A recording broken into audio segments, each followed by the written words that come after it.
વાલાઓ, ઈશ્વરનું પવિત્ર વચન બાઇબલ આપણી માતૃભાષામાં આપણને પ્રાપ્ત થયું છે. તે માટે ઈશ્વરનો આભાર માનીએ. શું તમે ઈશ્વરના આ વચનને નિયમિત રીતે વાંચીને તે અનુસાર તમારું જીવન જીવો છો?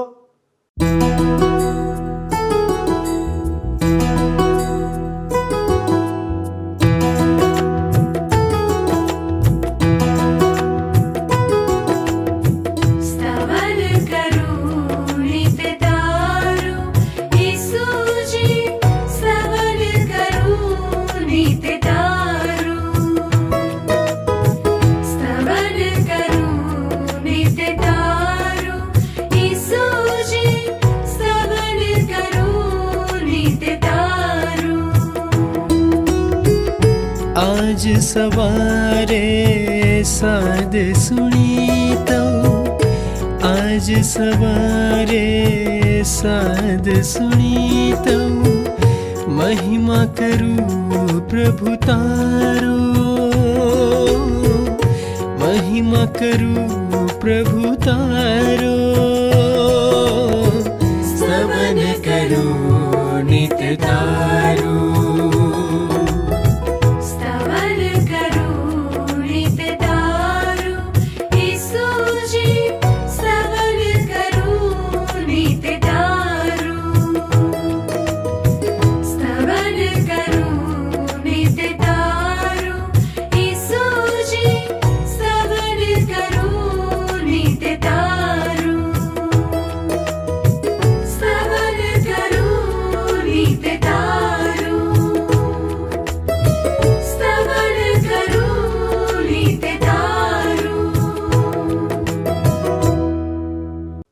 નમસ્કાર મિત્રો, ફરી એકવાર સ્તવન કાર્યક્રમમાં ભાગ લેવા બદલ હું આપ સૌનો હૃદયપૂર્વક આભાર માનું છું અને સ્વાગત કરું છું. જેઓ અમારા નિયમિત દર્શકો છે અને જેઓ ફોન દ્વારા તેમનો અનુભવ અમને જણાવે છે કે તેઓ આ કાર્યક્રમ દ્વારા કેવી રીતે આશીર્વાદિત થાય છે, તેઓનો અમે આભાર માનીએ છીએ. આપણે આ દિવસો દરમિયાન ઇઝરાયેલીઓ સાથેના ઈશ્વરના વ્યવહાર દ્વારા ઈશ્વર અને તેમના સત્યો વિશે શીખી રહ્યા છીએ, જેથી આપણે તેમના ગુણોને ઓળખીને તે મુજબ તેમની સાથે ચાલી શકીએ. વાલા મિત્રો, જો આપણે આપણા કાર્યો ઈશ્વરના નિયમો કે ધોરણો પ્રમાણે કરીશું તો આપણને જીવનમાં સફળતા મળશે. આજના અભ્યાસમાં આપણે જોઈશું કે ઈશ્વર ઇઝરાયલની નવી પેઢીને યાદ કરાવે છે કે તેઓ અને તેમના પૂર્વજોએ તેમની સાથે કેવો વ્યવહાર કર્યો હતો, પરંતુ ઈશ્વર તેમની દયાને કારણે તેમને સુરક્ષિત રાખે છે. હા, ઈશ્વર તેમને શિસ્તમય કરવા માટે સજા પણ કરે છે. તો ચાલો મિત્રો, હવે દેવના સેવક પાસેથી દેવનું વચન શીખીએ.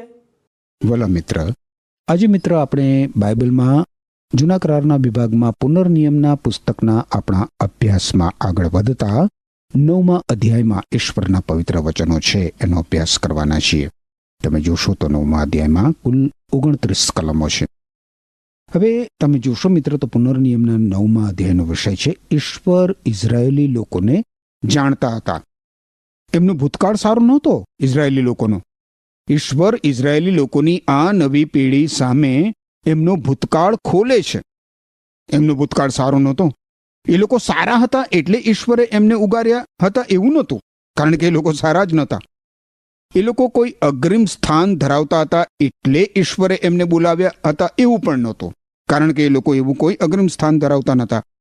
એ જ રીતે મિત્ર, આપણે ઉત્કૃષ્ટ છીએ, ધાર્મિક છીએ, સત્કર્મી છીએ, સર્વોચ્ચ છીએ કે સારા છીએ એટલે ઈશ્વર આપણો ઉદ્ધાર કરતા નથી, કારણ કે કોઈ માનવી એવો નથી. કોઈ કહેતા કોઈ માનવી નહીં.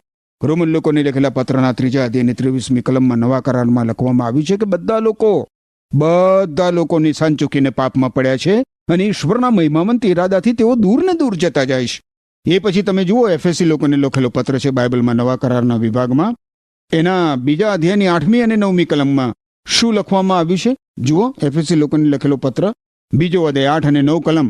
માત્ર ઈશ્વરની કૃપાથી જ ઈસુ ખ્રિસ્ત પરના વિશ્વાસની મારફતે તમારો ઉદ્ધાર થાય છે. શામાંથી? આપણા દુષ્કર્મોના બંધનોમાંથી, આપણા પાપોની શિક્ષામાંથી. એ તમારાથી બનતું નથી, પણ ઈશ્વરે એ કર્યું છે. આથી એમાં બડાઈ કરવા જેવું કંઈ છે જ નહીં, કારણ કે એ તમારા પોતાના પ્રયત્નોનું પરિણામ નથી. હવે આપણે પુનર્નિયમના પુસ્તકના 9મા અધ્યાયની 1 કલમ જોઈએ. લખ્યું છે, હે ઇઝરાયેલ સાંભળ, તારા કરતા મોટીને બળવાન દેશ જાતિઓનું તથા મોટા તથા આસમાનમાં પહોંચેલા કોટવાળા નગરોનું વતન પ્રાપ્ત કરવા સારું તું આજે યર્દન પાર ઉતરવાનો છે. આ કલમમાં આજે શબ્દ 24 કલાકના દિવસનું સૂચન નથી કરતો મિત્ર, પરંતુ ઇઝરાયેલી લોકો જે સમય વચનના દેશમાં પ્રવેશશે એ સમય સૂચવે છે. બીજી કલમ જુઓ, શું કહે છે બીજી કલમ? તે લોક કદાવર તથા બળવાન છે ને અનાકીઓના ફરજંદ છે કે જેઓને તું સારી પેઠે ઓળખે છે. અને તેઓ વિશેની અફવા પણ તે સાંભળી છે કે અનાક પુત્રોની સામે કોણ ટકી શકે. અગાઉ ઇઝરાયેલી જાસૂસો વચનના દેશનો જે અહેવાલ લાવ્યા હતા ને મિત્ર, એનાથી પણ વધારે ખરાબ અહેવાલ ઈશ્વર ઇઝરાયેલી લોકોને આપે છે. ઈશ્વર વચનના દેશને જાણતા હતા અને એમાં કોણ લોક રહેતા હતા એ પણ ઈશ્વર જાણતા હતા. એમ છતાં ઈશ્વરે ઇઝરાયેલી લોકોને વચનના દેશમાં જવાનું કહ્યું. એ લોકોને ઈશ્વર પર વિશ્વાસ નહોતો, એટલા માટે એ લોકો વચનના દેશમાં પ્રવેશ્યા નહોતા. ઈશ્વર જાણતા હતા કે વચનના દેશમાં મહાકાય કદાવર માણસો વસતા હતા. ઈશ્વરને તો બધી જ મુશ્કેલીઓની ખબર હતી. ઈશ્વરે ઇઝરાયેલી લોકોને વચન આપ્યું હતું કે એ પોતે એમની સાથે વચનના દેશમાં જશે. યાદ રાખો મિત્ર, માત્ર એક જ માનવી હોય, પણ જો તેની સાથે ઈશ્વર હોય તો એ બહુમતી છે. ફરીથી બોલું છું, યાદ રાખો, ધ્યાનથી સાંભળો. માત્ર એક જ માનવી હોય, પણ જો એની સાથે ઈશ્વર હોય તો એ બહુમતી છે. જો તમે મિત્ર ઈશ્વર સાથે છો તો એ બહુમતી થાય છે. ત્રીજી કલમ જુઓ, શું કહે છે ત્રીજી કલમ? માટે આજે જાણ કે ખાઈ નાખનાર અગ્નિની પેઠે તારી આગળ પેલે પાર જનાર તે યહોવા તારો દેવ છે. તે તેઓનો નાશ કરશે ને તે તેઓને તારી આગળ નીચા પાડશે. અને તેથી જેમ યહોવાએ તને કહ્યું છે તેમ તું તેમને હાંકી કાઢશે ને જલ્દી તેઓનો નાશ કરશે. જોયું મિત્ર, કેવી અદ્ભુત વાત! વચનના દેશમાંથી મહાભયાનક કદાવર લોકોનો દેશ નિકાલ કરવાની જવાબદારી ઈશ્વર પોતે લે છે. ઈશ્વર પૃથ્વીના માલિક છે મિત્ર. ઈશ્વર સૃષ્ટિના સર્જનહાર છે અને એવું કરવાનો અધિકાર ઈશ્વર પાસે છે. ઈશ્વર સર્વોચ્ચ સર્જનહાર છે, જ્યારે આપણે તો એમનું સર્જન છીએ મિત્ર. ચોથી કલમ જુઓ, યહોવા તારો દેવ તેઓને તારી આગળથી હાંકી કાઢે. ત્યાર પછી તું તારા મનમાં એમ ન કહેતો કે મારા ન્યાયપણાને લીધે યહોવાએ મને અહીં આણીને આ દેશનો વારસો મને આપ્યો છે. અરે ખરું જોતા તો એ દેશ જાતિઓની દુષ્ટતાને લીધે યહોવા તેઓને તારી આગળથી હાંકી કાઢે છે. ઈશ્વર કહે છે કે એ વચનના દેશમાં વસતી વિભિન્ન પ્રજાઓનો દેશ નિકાલ કરશે, કારણ કે એ બધી પ્રજાઓ ભ્રષ્ટ છે. એટલા માટે નહીં કે વચનના દેશમાં ઈશ્વર જે પ્રજાને લઈ જવાના છે એ ઇઝરાયેલી પ્રજા પુનિત પાવન ન્યાયી છે. ના ના ના ના ના. એટલા માટે તો ઈશ્વર આ હકીકત બહુ જ સ્પષ્ટ કરે છે. 5મી કલમ જોશું. તારા ન્યાયપણાને લીધે કે તારા અંતઃકરણના પ્રામાણિકપણાને લીધે તું તેઓના દેશનું વતન પામવા જાય એમ તો નહીં, પણ એ પ્રજાઓની દુષ્ટતાને લીધે તથા જે વચન યહોવાએ સોગન ખાઈને તારા પિતૃઓને એટલે ઇબ્રાહીમને, ઈસહાકને તથા યાકૂબને આપ્યું હતું તે સ્થાપિત કરવા સારું યહોવા તારો દેવ તેઓને તારી આગળથી હાંકી કાઢે છે. ઇઝરાયેલી લોકો બહુ જ અદ્ભુત લોકો હતા, એટલે ઈશ્વર એમને છોડાવવા નીચે ઉતરી નહોતા આવ્યા મિત્ર, કારણ કે એ લોકો કંઈ અદ્ભુત હતા જ નહીં. ઈશ્વરને તો બધા સમય દરમિયાન ખબર હતી જ કે એ લોકો અક્કડ ગરદન રાખનારા લોકો હતા. કોણ? આ ઇઝરાયેલી લોકો. પરંતુ ઈશ્વરે મિસર દેશમાં ઇઝરાયેલી લોકોનો પોકાર સાંભળ્યો હતો. જો તમે જાણતા હો મિત્ર, સમજતા હો, સ્વીકારતા હો કે તમે પાપી છો અને તમારે અજોડ ઉદ્ધારક પ્રભુ ઈસુ ખ્રિસ્તની જરૂર છે, તો તમારે તમારા ઉદ્ધાર માટે ઈસુ ખ્રિસ્તને પોકાર કરવાની જરૂર રહેશે. પણ ખાતરી રાખો, એ તમારો પોકાર સાંભળશે. તમે જે છો તે માટે નહીં, પરંતુ ઈસુ ખ્રિસ્ત પોતાના નામની ખાતર તમારો પોકાર સાંભળશે. જો તમે પ્રભુ ઈસુ ખ્રિસ્ત પર વિશ્વાસ રાખીને તેમને શરણે આવશો તો પ્રભુ ઈસુ ખ્રિસ્ત તમારા દુષ્કર્મોના બંધનોમાંથી, તમારા પાપોની સજામાંથી તમારો અવશ્ય ઉદ્ધાર કરશે મિત્ર. હવે 6ઠ્ઠી કલમ જુઓ મારી સાથે સાથે. એ માટે નિશ્ચય જાણ કે તારા ન્યાયીપણાને લીધે યહોવા તારો દેવ આ ઉત્તમ દેશ તને નથી આપતો, કેમ કે તું તો હઠીલી પ્રજા છે. તમે જાણો છો મિત્ર કે તમારો અને મારો ઉદ્ધાર આપણે સારા છીએ માટે ઈશ્વર નથી કરતા. અરે હકીકતમાં તો આપણે પાપી છીએ, પાપી. દરેક મનુષ્ય પાપી છે. ઈશ્વર આપણે ખાતર આપણો ઉદ્ધાર કરતા નથી, બલકે ઈસુ ખ્રિસ્તની ખાતર કરે છે. જો તમે એવું મિત્ર માનતા હો કે તમારો ઉદ્ધાર થાય એવી કોઈ સારી બાબત ઈશ્વર તમારામાં જુએ છે તો તમે ભીત ભૂલો છો, ભીત ભૂલો છો. તમે તમારા સત્કર્મો ઉપર, તમારા પુણ્ય કર્મો ઉપર આધાર રાખતા હશો તો તમે નિરાશ થશો. યાદ રાખજો, ઈશ્વર તમને જાણે છે અને તે કહે છે કે તમારામાં ઈશ્વરને કશું જ સહેજ પણ ન્યાયી, પુનિત, પાવન દેખાતું નથી. ઈશ્વર માત્ર પ્રભુ ઈસુ ખ્રિસ્તને ખાતર આપણો ઉદ્ધાર કરે છે અને આપણે જે સર્વની આવશ્યકતા છે આપણા ઉદ્ધાર માટે, એ સર્વ ઈશ્વરને પ્રભુ ઈસુ ખ્રિસ્તમાં મળે છે. આ કેટલી બધી અદ્ભુત બાબત છે. પુનર્નિયમના પુસ્તકના આ ભાગમાં તમે જુઓ મિત્ર, ઈશ્વરની કૃપાના શુભ સંદેશનું બીજ સમાયેલું છે. 7મી કલમ હવે જોશું. શું કહે છે 7મી કલમમાં? તે અરણ્યમાં કેવી રીતે યહોવા તારા દેવને કોપ ચઢાવ્યો તે તું યાદ રાખ, ભૂલી જઈશ નહીં. મિસર દેશમાંથી તું નીકળ્યો તે દિવસથી તે તમે આ જગ્યાએ આવ્યા ત્યાં સુધી તમે યહોવાની વિરુદ્ધ દંગો કર્યો છે. મૂસા ઇઝરાયેલી લોકોને એમના ભૂતકાળમાં ડોક્યું કરાવી એમણે જ્યારે સોનાનું વાછરડું બનાવ્યું હતું એ સમય તરફ તેમનું ધ્યાન દોરે છે. નિર્ગમનના પુસ્તકમાં તમે જોશો તો 32મા અધ્યાયની 3જી અને 4થી કલમમાં લખ્યું છે કે આ સર્વ લોકો પોતાના કાનોમાં સોનાના જે કુંડળો હતા તે કાઢીને હારૂન પાસે લાવ્યા અને તેણે તેઓના હાથમાંથી તે લીધું ને કોતરણીથી ઘાટ બનાવીને તેનું ઢાળેલું વાછરડું બનાવ્યું. અને તેઓએ કહ્યું કે હે ઇઝરાયેલ, મિસર દેશમાંથી તને કાઢી લાવનાર દેવ તે આ જ છે. જોયું તમે? સ્ત્રીઓએ અને પુરુષોએ પણ પોતાના કાનના સોનાના કુંડળો હારૂનને આપ્યા. એ સોનાના કુંડળો તો મૂર્તિ પૂજાના પ્રતીકો હતા. ઇઝરાયેલી લોકો બહુ જ ઝડપથી મૂર્તિ પૂજામાં ફરીથી સરકી ગયા હતા. હારૂને સોનાના કુંડળો લીધા અને તે ઓગાળીને તેમાંથી સોનાનું વાછરડું બનાવ્યું. અને એ લોકોએ કહ્યું કે ઓ ઇઝરાયેલ, તને મિસર દેશમાંથી બહાર કાઢી લાવનાર આ તારો દેવ છે. હવે 8મી કલમ જુઓ. હોરેબમાં પણ તમે યહોવાને કોપાવ્યો ને યહોવા તમારા પર એટલો બધો કોપાયમાન થયો કે તેણે તમારો નાશ કરી નાખ્યો હોત. મિત્ર, મૂસા આગળ વૃત્તાંત આપવાનું ચાલુ રાખે છે. તમે વાંચજો. હવે 12મી કલમ જુઓ. અને યહોવાએ મને કહ્યું કે ઊઠ, અહીંથી જલ્દી નીચે ઉતર, કેમ કે જે તારા લોકોને તું મિસરમાંથી કાઢી લાવ્યો છે તેઓ ભ્રષ્ટ થઈ ગયા છે ને જે માર્ગ મેં તેઓને ફરમાવ્યો હતો તેમાંથી તેઓ જલ્દી ભટકી ગયા છે. તેઓએ પોતાને સારું ઢાળેલું પૂતળું બનાવ્યું છે. ઈશ્વર ફરીથી આ બાબત રજૂ કરે છે. ઈશ્વર તો સર્વ સમયે જાણતા હતા કે ઇઝરાયેલી લોકો અક્કડ ગરદન રાખીને જીવતા હતા. મિત્ર, ઈશ્વર તમને અને મને પણ જાણે છે અને કદાચ ઈશ્વર આપણા માટે પણ આવું જ મંતવ્ય આપે.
14મી કલમ જુઓ.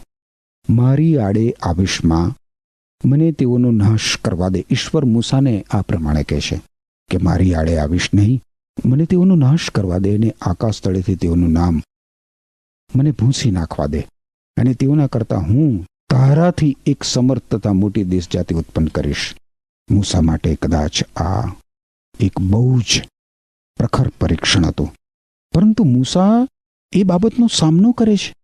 ઇઝરાયેલી લોકો માટે એણે ઈશ્વરને કરેલા ખાલાવાલા નિર્ગમનના પુસ્તકમાં નોંધવામાં આવ્યા છે. નિર્ગમનનું પુસ્તક 33મો અધ્યાય 12 થી 17 કલમો જુઓ.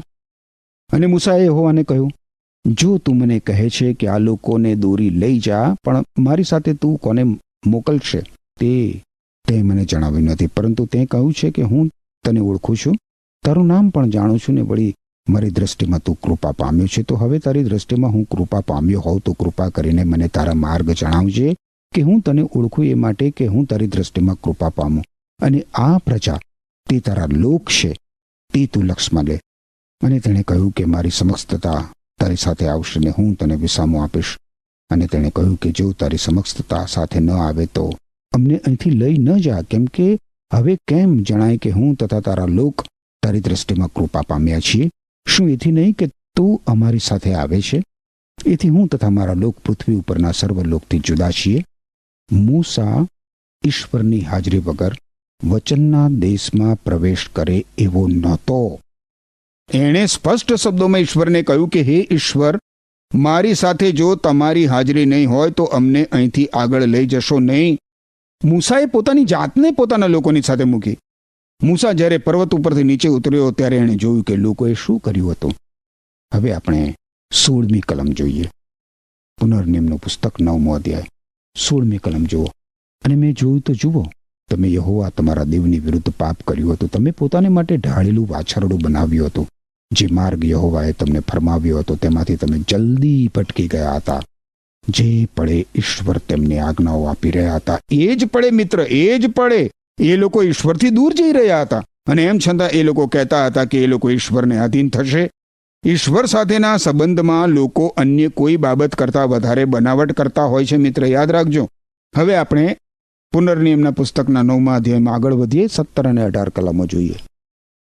અને મેં તે 2 પાટીઓ મારા 2 હાથમાંથી ફેંકી દીધી, ને તે તમારા દેખતા ભાંગી નાખી. અને યહોવાની નજરમાં ભૂંડું કરવાથી જે પાપો કરીને તમે તેને કોપાયમાન કર્યો હતો, તે સર્વને લીધે હું યહોવાની સન્મુખ આગળની પેઠે 40 રાત દિવસ ઊંધો પડી રહ્યો, અને મેં અન્ન ન ખાધું તેમજ પાણી પણ ન પીધું.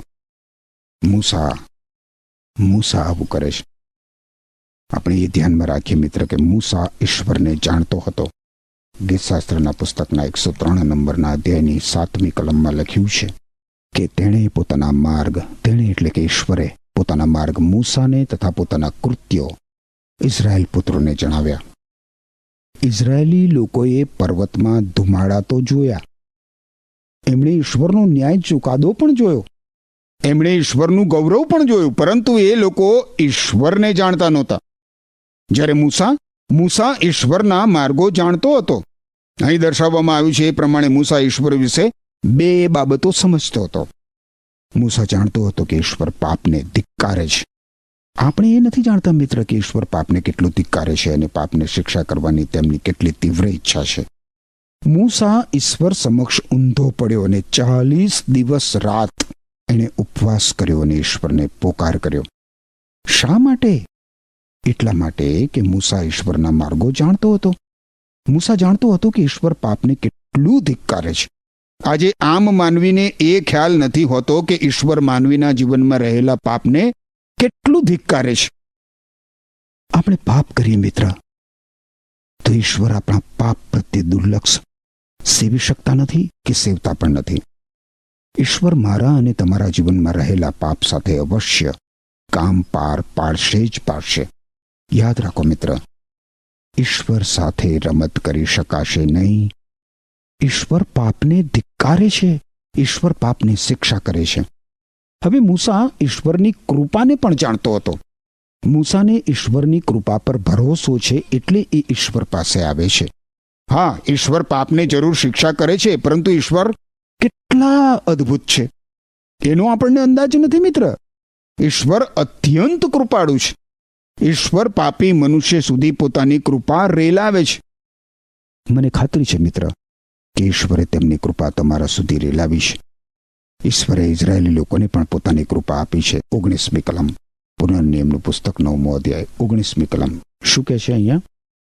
કેમ કે તમારો વિનાશ કરે એટલો બધો યહોવા તમારા પર કોપાયમાન તથા સખત નારાજ થવાથી હું બીધો.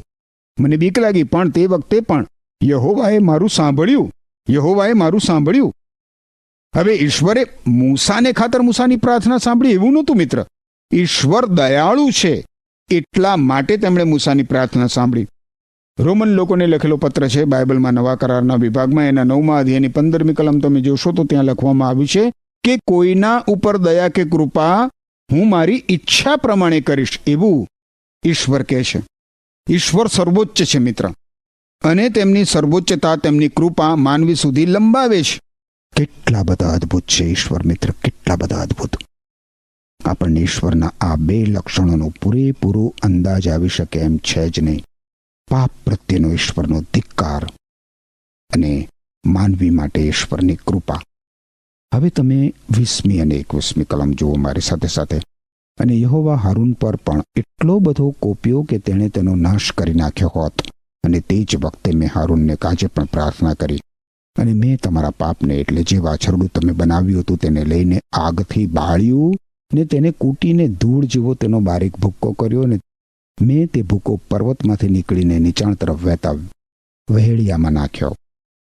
હવે જો આ ઘટના આટલી દુઃખદ ના હોત મિત્ર, તો કદાચ એ રમૂજી હોત. મૂસા લોકોને એમની મૂર્તિ પી જવાની ફરજ પાડે છે, 22-24 કલમ. અને તાબ એરા તથા માસ્સાહ તથા કિબ્રોત હત્તાવાહ આગળ પણ તમે યહોવાને કોપાયમાન કર્યો. અને જ્યારે યહોવાએ તમને કાદેશ બાર્નિયાથી એવું કહીને મોકલ્યા કે ત્યાં જાઓ ને જે દેશ મેં તમને આપ્યો છે તેનું વતન પ્રાપ્ત કરો, ત્યારે તમે યહોવા તમારા દેવની આજ્ઞા વિરુદ્ધ ફિતૂર કર્યું, ને તમે તેના પર વિશ્વાસ કર્યો નહીં, તેમજ તેની વાણી પણ સાંભળી નહીં. જ્યારથી મારે તમારી સાથે ઓળખાણ થઈ ત્યારથી યહોવાની સામે તમે બંડખોર ઠરી ચૂક્યા છો. આ સારાંશ છે મિત્ર. એવો એક પણ દિવસ નહોતો કે જ્યારે આ ઇઝરાયેલી લોકો ઈશ્વરને વિશ્વાસુ રહ્યા હોય એવું દેખાયું હોય. આજે ઘણા બધા લોકો એક પણ દિવસ ઈશ્વરને વિશ્વાસુ હોતા નથી. 25મી કલમ જુઓ. એ માટે હું અગાઉ જેટલા દિવસ ઊંધો પડી રહ્યો હતો તેટલા દિવસ એટલે 40 રાત દિવસ યહોવાની આગળ ઊંધો પડી રહ્યો, કેમ કે યહોવાએ મને કહ્યું હતું કે હું તેઓનો નાશ કરીશ. ઇઝરાયેલી લોકો કાદેશ બાર્નિયા આગળ વચનના દેશમાં પ્રવેશવા તૈયાર થયા નહોતા, અને ત્યારબાદ મૂસાએ આ પ્રમાણે કર્યું હતું મિત્ર. મૂસા ઈશ્વરને જાણતો હતો. મૂસા જાણતો હતો કે ઈશ્વર પાપનો ન્યાય કરે જ છે. હવે 26-29 કલમો જોઈએ આપણે. એ માટે મેં યહોવાની પ્રાર્થના કરતા કહ્યું કે હે યહોવા દેવ, તારા લોક તથા તારો વારસો જેઓને તે તારા મહત્વ વડે છોડાવ્યા છે, જેઓને તું પરાક્રમી હાથ વડે મિસરમાંથી કાઢી લાવ્યો છે, તેઓનો નાશ ન કર. તારા સેવકો ઇબ્રાહિમ, ઈસાક તથા યાકૂબનું સ્મરણ કર. આ લોકોની હઠીલાઈ તરફ તથા તેઓની દુષ્ટતા તરફ તથા તેઓના પાપ તરફ ન જો. રખેને જે દેશમાંથી તું અમને કાઢી લાવ્યો તેના લોક કહે કે જે દેશ આપવાનું વચન યહોવાએ તેમને આપ્યું હતું તેમાં તે તેઓને લઈ જઈ શક્યો નહીં.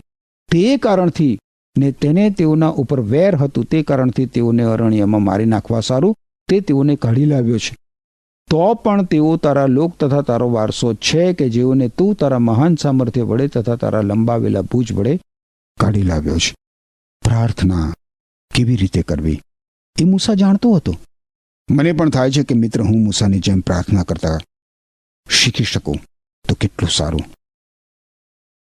તમે એ યાદ રાખો મિત્ર કે પાછળ 12મી કલમમાં ઈશ્વરે આ ઇઝરાયેલી પ્રજાને કહ્યું હતું, લખ્યું છે 12મી કલમમાં, અને યહોવાએ મને કહ્યું કે ઉઠ અહીંથી જલ્દી નીચે ઉતર, કેમ કે જે તારા લોકોને તું મિસ્રમાંથી કાઢી લાવ્યો છે તેઓ ભ્રષ્ટ થઈ ગયા છે. જે માર્ગ મેં તેઓને ફરમાવ્યો હતો તેઓમાંથી તેઓ જલ્દી ભટકી ગયા છે. તેઓ પોતાને વાસ્તે ઢાળેલું પૂતળું બનાવ્યું છે. મૂસા ઈશ્વરને યાદ અપાવે છે કે વચનના દેશમાં વસતી પ્રજાઓ એવું વિચારશે કે ઈશ્વર ઇઝરાયેલી પ્રજાને વચનના દેશમાં પ્રવેશ કરાવવા માટે અસમર્થ હતા. હા, મિસરમાંથી તો એમને બહાર કાઢી લાવવા માટે ઈશ્વર સમર્થ હતા, પરંતુ વચનના દેશમાં પ્રવેશ કરવા જેટલા નહીં. આ પ્રકારની પ્રાર્થના ઈશ્વરના હાથને કામ કરવા પ્રેરે છે. મિત્ર, તમે અને હું મિત્ર મૂસા જેવી પ્રાર્થના કરતા શીખીએ એ બહુ જરૂરી છે. એવું કરવા માટે ઈશ્વર આપણને કૃપા આપો. આમેન. વહાલા દર્શક મિત્રો, જ્યારે આપણે ઇઝરાયેલીઓના વર્તનને કે તેમના વ્યવહારને જોઈએ છીએ ત્યારે આપણે અનુમાન કરી શકીએ છીએ કે તેઓ કેટલા હઠીલા હતા. તેમણે ઈશ્વરના આટલા બધા ચમત્કારોને નજરની સામે જોયા છતાં પણ તેઓએ ઈશ્વર પર વિશ્વાસ કર્યો નહીં. આજે આપણે જીવંત ઈશ્વરને જાણીએ છીએ અને આપણી પાસે આ પવિત્ર ગ્રંથ બાઇબલ છે અને તેનો અભ્યાસ કરીને આપણે પરિપક્વ બની શકીએ છીએ. કદાચ જરૂર પડે તો આપણે ફરીથી બાઇબલમાંથી જોઈ શકીએ છીએ. તેઓની પાસે તે સમયે લેખિત સ્વરૂપે બાઇબલ ન હતું. જ્યાં સુધી તેઓના બાપ દાદાઓ કે પૂર્વજો તેમને જણાવે નહીં ત્યાં સુધી તેઓ ઈશ્વરે ભૂતકાળમાં કરેલા ચમત્કારો વિશે જાણી શકતા નહોતા. આજે આપણી પાસે તેમના કરતાં વધારે તકો કે અવસરો છે, પરંતુ તેમ છતાં જ્યારે આપણે જીવનની સમસ્યાઓમાં ફસાઈ જઈએ છીએ ત્યારે આપણે ઈશ્વરને યાદ કરીને તેમની તરફ પાછા વળીએ છીએ. જો આપણે શંકા કરીએ તો આપણે નિશ્ચિતપણે ઈશ્વર પર વિશ્વાસ કરતા નથી. સમસ્યાઓ ભલે ગમે તેટલી હોય, જો ઈશ્વર આપણી સાથે હોય તો આપણે સમસ્યાઓને હરાવી શકીએ છીએ. તમે જીવંત ઈશ્વર પર વિશ્વાસ કરવાનું નિરંતર ચાલુ રાખો. જો તમે આ પ્રમાણે કરશો તો હું માનું છું કે તમે ક્યારેય ડગી જશો નહીં. ઈશ્વર આપ સર્વની સહાય કરે. આવો આપણે ઈશ્વરની સહાય માગીએ. હે અમારા ઈશ્વર પિતા, તમે અમને મદદ કરો કે જ્યારે સમસ્યાઓ આવે, મુશ્કેલી આવે, માંદગી આવે ત્યારે અમે તમે જે રીતે જીવન જીવવાની ઈચ્છા રાખો છો એ રીતે અમે નિર્ણય લઈ શકીએ. પવિત્ર પ્રભુ, અમારા કોઈ દર્શક મિત્ર અત્યારે બીમાર હોય, તકલીફમાં હોય તો વાલા પ્રભુજી, તમે તેઓને મુક્ત કરો અને તમારી કૃપામાં રાખો. અમારી આ વિનંતી પ્રભુ ઈસુ ખ્રિસ્તના નામમાં માગીએ છીએ. આમેન. વાલા દર્શક મિત્રો, ઈશ્વર આપની સાથે રહો. આમેન. મિત્રો, ગત કાર્યક્રમના પ્રશ્નનો જવાબ છે માનના. આજનો પ્રશ્ન: યહોવાએ ઇઝરાયેલી પ્રજાને કેવી પ્રજા કહી છે?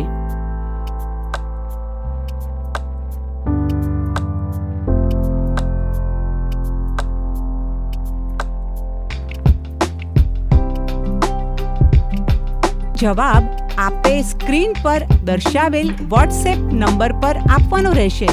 કાર્યક્રમ દરમિયાન પૂછેલા પ્રશ્નનો સાચો જવાબ આપનાર વિજેતાઓના નામ દર મહિનાના પ્રથમ સોમવારે જાહેર કરવામાં આવશે.